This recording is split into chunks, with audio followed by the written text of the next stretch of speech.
We know that one of the most prevalent wars on Blackness emerges in the education system, whether that be whitewashing basic history, granting school vouchers, or cutting program funding. Black children's education is under attack and has been for centuries. When I think of the fact that Brown v. Board of Education, the seminal US Supreme Court ruling ordering desegregation of schools, was nearly 70 years ago.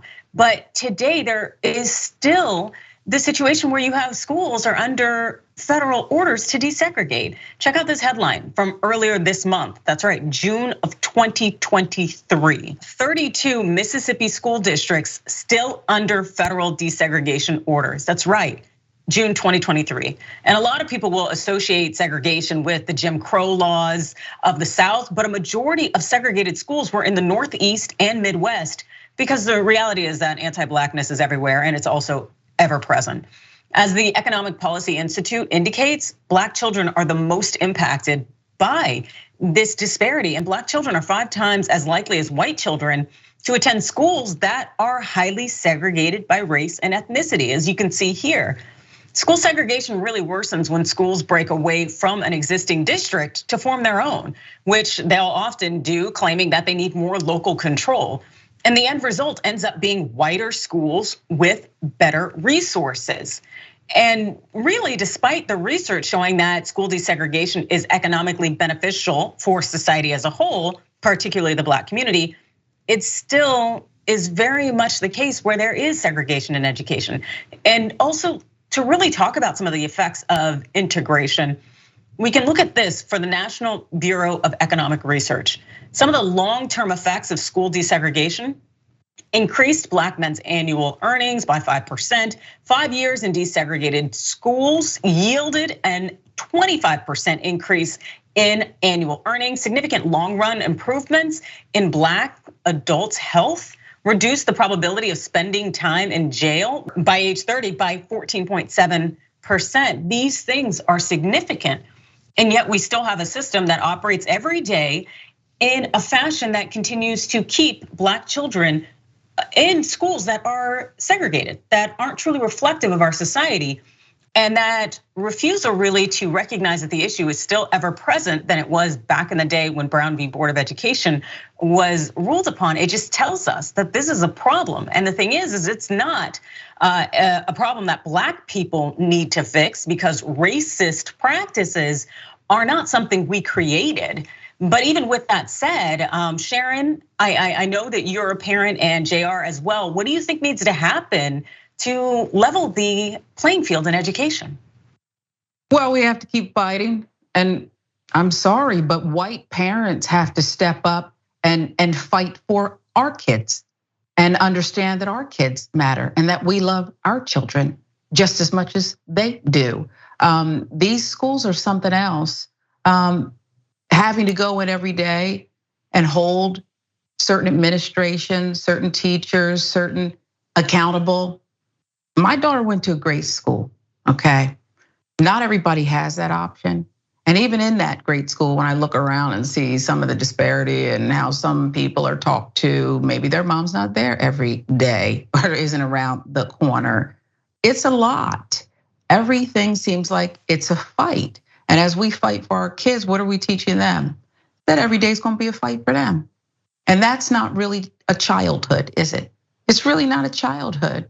And here we are all these years later as we celebrate Juneteenth. And I wonder, Adrienne, what are we really celebrating? We're still talking about a fight, inequality, less than, hurt, pain, George Floyd, Breonna Taylor, on and on and on. And while I'm grateful, of course, that we're not slaves anymore, and people got the message a couple years late, but they got it.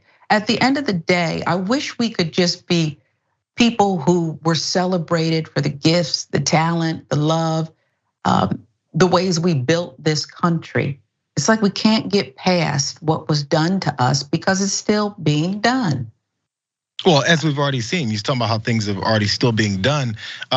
It gets written off as complaints, and why don't you guys pull yourself up by your bootstraps? Constantly, over and over again, these same things. Because as we've seen, when someone says white supremacy is what's guided this nation from beginning to even some still institutions we hold now, it makes sense, doesn't it? But we like to sever that. It's reasons why governors like Ron DeSantis are trying to eliminate the education of what is it's happened since up until now, because there are connections to it if you pay attention to it, if you analyze it correctly. Look.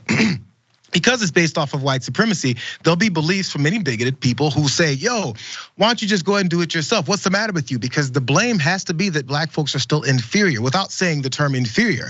It's like when people say that, oh, I'm not a racist. I didn't use the N-word. I just did things and said things and it helped implement policies that made disparities between the two groups or multiple groups around that. So if the blame has to go to black folks for not being good enough, if we actually invest the same way in our children, the way that we invest in certain other children, we will see those differences begin to equate a little bit more. And then that would eliminate this myth that black folks have lower IQs, can't learn, do things differently, are more prone to negative things that they've pushed since the beginning of time, because that's what keeps certain hierarchies in our society the way that they are. This stretches to other things outside of race. Of course, we see the attacks on the LGBTQ plus community. So imagine that also added to black folks within those same communities. These hierarchies have to continue. That's why whenever you see someone from these type of affected communities, it's, oh, well, they're this, they're that. These assumptions are made, but they can't be made unless the policy or the agenda items that are put in place by politicians or carried out by our society in general continue to leave it that way. Yo, if we actually, things like policing, housing, employment, equal pay, we know black women are paid wrongfully and differently than others, women in general. So if you add that to it, it changes how things happen at home. And if those things are happening at home not the same way, and we have segregated schools and certain schools get more money than others, the results are right there in front of us, but then we ignore how we got there. And it's just ignorance on display right in front of us. It's a matter of whether or not we're gonna accept reality. Absolutely, and the thing is we've seen over the course of history that even when there were times where black people pulled themselves up from their bootstraps, even though I hate that reference and it's an absolute joke, but when we had Black Wall Street, when we had communities, we had Tulsa, we had all of these thriving and populous banks and opportunities for growth, what happened?